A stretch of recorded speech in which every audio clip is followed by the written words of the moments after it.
সিরাজগঞ্জ এবং দিনাজপুর দুইটাই ভালো টিম ছিল এবং চমৎকার নৈপুণ্যতা দেখাইছে। তৃণমূলে ফুটবলকে এগিয়ে আসতেই জাতীয় পর্যায়ে যে আমরা হলো পাইপলাইন, ফুটবলের পাইপলাইন, সেটা আমরা হলো ভালো করতে পারবো। প্রত্যেকটা জেলাতে খেলা হয়েছে তৃণমূলে ফুটবলকে যেটাকে বোঝায়, সেটাই হলো সারা বাংলাদেশে প্রত্যেকটা স্টেডিয়ামে হোম অ্যান্ড অ্যাওয়ে সিস্টেম খেলা হয়েছে। ওইটা শেষ পর্যায়ে শেষ পরিণতি হিসাবে আজকে হলো ফাইনাল খেলা হলো।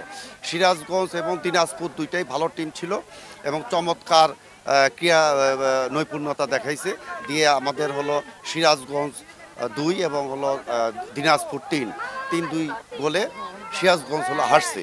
তো সেক্ষেত্রে বাংলাদেশে ফুটবলের যে বর্তমান যে হলো হাইপ, সেটাইকে অব্যাহত রাখার জন্য আমাদের তৃণমূলে ফুটবল যে কর্মকাণ্ড সেটা অব্যাহত থাকবে।